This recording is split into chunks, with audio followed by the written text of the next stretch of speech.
जैसे सदगृहस्थ के घर में एक टेलीविजन होता है, 1 या 2 रिमोट उसका होता है।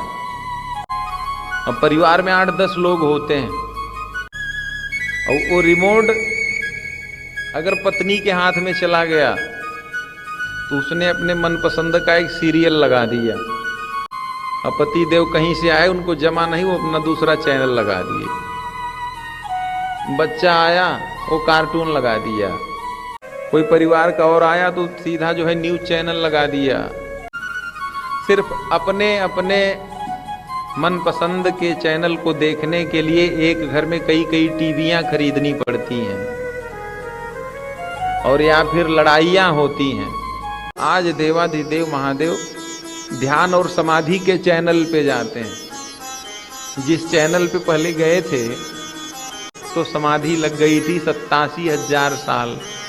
उसी बट वृक्ष के नीचे आज जब जाते हैं, अपने हाथ से आसन लगा करके जब उस पे देवाधिदेव महादेव जब विराजमान होते हैं तो पार्वती मैया को लगता है कि आज अवसर बहुत अच्छा है, आज कोई भी बात हो सकती है और आज बहुत जरूरी बात होने जा रही है। मित्रों, माता पार्वती कहते हैं, कहो एक बात बताओ, जिसके घर के आंगन में इतनी संपदा हो वो आदमी दरिद्रता में जीवन जिएगा? मां कह रही, आप स्वयं ज्ञान के भंडार हैं, तुम त्रिभुवन गुरु वेद बखाना। पूरे संसार के लोग आपसे आते हैं, आपसे आकर के ज्ञान लेते हैं मेरे प्रभु। और आप एक बात बताइए कि क्या मैं ज्ञान से शून्य ही रह जाऊंगी? जिसका पति ब्रह्मांड का गुरु हो, तो आज मैं पति नहीं, आज मैं भी आपको अपना गुरु बना रही हूं। माता पार्वती कहती हैं, विश्वनाथ, आप तीनों लोगों के गुरु हैं, तीनों लोगों के स्वामी हैं। विश्वनाथ ममनाथ पुरारी, त्रिभुवन महिमा विदित तुम्हारी। सारा संसार बड़ी अनुनय विनय करती हैं तो बाबा भी सावधान हो जाते हैं, इतनी लंबी स्तुति कर रही हैं तो इसका मतलब कुछ खास है। माता पार्वती देवाधिदेव महादेव शिव से कहती हैं, प्रभु राम के बारे में मुझे बताइए। जिस राम की कथा मैंने नहीं सुनी, अपने उस राम के बारे में बताइए। पुनि प्रभु कहु राम अवतारा, बाल चरित पुनि कहु उदारा।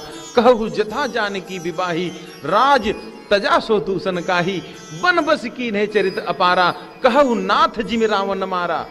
मैं नहीं पूछ पा रही हूं, वह भी आप मुझे बताइए। ये पूरा रहस्य, पूरा रामचरित्र आप मुझे बताइए, मैं जानना चाहती हूं। अनुनय और विनय भरी वाणी सुन करके, आज माता पार्वती के प्रश्नों को सुन करके देवाधिदेव महादेव की समाधि नहीं लगती है। उनके हृदय में एक पिक्चर चालू हो जाती है, एक दृश्य घूमने लगता है। मगन ध्यान रस दंड जुग, पुनि मन बाहर कीन। 2 घड़ी के लिए अपने हृदय में डूब जाते हैं देवाधिदेव महादेव। संपूर्ण रामचरित्र उनके हृदय में आ जाता है। अभी तक की जो कथा थी उसे याज्ञवल्क्य जी कह रहे हैं। अब यहां से मां पार्वती का प्रश्न है, अब वो राम जी के बारे में जानना चाहती है। राम का जन्म क्यों, आखिर जन्म क्यों लेते हैं? वो तो निर्गुण है, फिर सगुण क्यों होते हैं? जन्म क्यों धारण करते हैं? वो कारण मुझे बताइए। प्रथम सो कारण कहूं विचारी, निर्गुण ब्रह्म सगुण बपुधारी। उन सब प्रश्नों को सुन करके प्रभु को बहुत अच्छा लगा।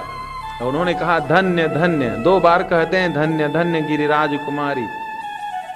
राम कथा के बारे में पार्वती सुनना चाहती हैं, यह सुन करके ही उन्होंने धन्य धन्य कहा कि पार्वती तुम धन्य हो, पार्वती तुम धन्य हो। इतनी बड़ी तपस्या करने से जो प्राप्त नहीं हुआ, शिव को सबसे अधिक प्रिय अगर कुछ है तो वो राम है। और राम की कथा अगर उनसे कोई पूछे तो उससे प्रिय और कोई नहीं है। जो किसी तप से, जप से, अनुष्ठान से प्राप्त नहीं होता, अगर उसको सरल चित्त हो करके, ईमानदारी से बैठ करके ईमानदारी से, निस्वार्थ भाव से भगवान श्री राम की कथा का अगर श्रवण कर लें तो वह सब कुछ प्राप्त हो जाता है। क्योंकि श्री राम जी की कथा श्रवण करने मात्र से जो हृदय होता है ना, वो पवित्र हो जाता है। बात है कि हृदय का जो कलमश है वो बह जाता है। राम जी के बारे में जानना चाहती हैं, यह जान करके देवाधिदेव महादेव एकदम प्रसन्न हो गए, क्योंकि आज राम कथा कहेंगे, वो अपनी धर्म पत्नी से राम कथा करेंगे, इसलिए देवाधिदेव महादेव एकदम प्रसन्न है।